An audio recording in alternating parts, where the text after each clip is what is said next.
உங்கள் சமையல் மணக்க ருசிக்க அம்மா சமையல் மசாலா ஐட்டம்ஸ் ஊறுகாய் ஐட்டம்ஸ் நம்மக்கிட்ட கிடைக்குது. நீங்கள் கீழே வந்து நம்பர் கொடுக்குறேன், நம்பரில் காண்டாக்ட் பண்ணுங்கள். வணக்கம், நான் உங்கள் அம்மா சமையல் மீனாட்சி. இன்றைக்கி சூப்பரான காலிஃப்ளவர் வறுவல் தான் பண்ண போகிறோம். எப்படி பண்ண போகிறோம்னு பார்த்தீங்கன்னா, மசாலா எல்லாம் வறுத்து அரைச்சி பொடி போட்டு பண்ண போகிறோம். இது ஒரு டிஃப்ரெண்ட்டான டேஸ்ட் இருக்கும். கண்டிப்பாக நீங்களும் ட்ரை பண்ணி பாருங்கள். வாங்க எப்படி பண்ணுறதுன்னு பார்க்கலாம். இப்போ ஃபஸ்ட்டு மசாலா வறுத்துக்கலாம். அதுக்கு ஒரு ஸ்பூன் அளவுக்கு எண்ணெய் போட்டுக்கலாம். தேங்காய் எண்ணெய் தான் யூஸ் பண்ணுறேன். 1 ஸ்பூன் தனியா, 3/4 ஸ்பூன் ஜீரகம், 3/4 ஸ்பூன் சோம்பு, 1 ஸ்பூன் மிளகு, அப்புறம் இஞ்சி பார்த்திங்கன்னா ஒரு சின்ன பீஸ் 2, அதுக்கப்புறம் பூண்டு ஒரு 10 பல், ஒரு 10 காஞ்ச மிளகாய். இது எல்லாத்தையும் போட்டு நல்லா வறுத்துக்கலாம்.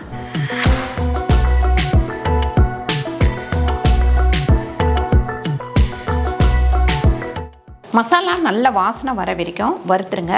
இப்போ இதை எடுத்து ஆற வச்சிடலாம். இப்போ நம்ம இதில் தண்ணி ஊற்றி வச்சுருக்கேன். நான் காலிஃப்ளவரை இதில் கொஞ்சம் ஆவி கட்டிக்கலாம்.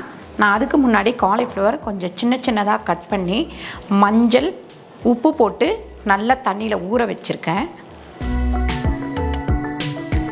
நான் வந்து ஒரு பெரிய காலிஃப்ளவர் எடுத்திருக்கேன். இப்போ இதை மூடி வச்சுருவோம். 3லேருந்து ஒரு 5 நிமிஷம் வேகட்டும். ஒரு 5 நிமிஷம் நல்லா வெந்துருச்சு. எடுத்துருவோம். இதை வறுத்த மசாலாவை நான் அரைச்சி எடுத்து வச்சுட்டேன். நம்ம ஒரு 5 ஸ்பூன் அளவுக்கு தேங்காய் விட்டுக்கலாம். ஒரு 1/2 ஸ்பூன் அளவுக்கு கடுகு சேர்த்துக்கலாம். இப்போ இதில் கருவேப்பிலை சேர்த்துக்கலாம்.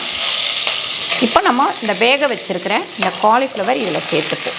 ஒரு 1/4 டீஸ்பூன் மஞ்சள்தூள் சேர்த்துக்கலாம். ஒரு 3/4 ஸ்பூன் உப்பு சேர்த்துக்கலாம். இப்போ நம்ம இந்த அரைச்சி வச்சுருக்க இந்த மசாலா இதில் சேர்த்துக்கலாம். ஒரு சிலர் வந்து சப்பாத்திக்கு ட்ரையாக சாப்பிடுவாங்க. அந்த மாதிரி சாப்பிட்றதுக்கு இந்த காலிஃப்ளவர் நல்லாயிருக்கும். வெரைட்டி ரைஸ் ஏதாவது செஞ்சிங்கன்னா அதுக்கு சைடிஷாக தொட்டுக்கிறதுக்கு நல்லாயிருக்கும். இது நல்லா இப்படியே சிம்மில் வச்சு ஒரு 2-3 நிமிஷம் நல்லா வதக்கணும்.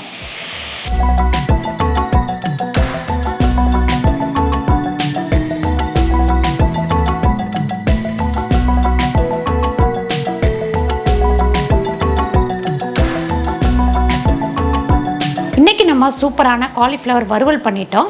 கண்டிப்பாக நீங்கள் ட்ரை பண்ணி பாருங்கள். ட்ரை பண்ணி பார்த்துட்டு கமெண்ட்டில் சொல்லுங்கள்.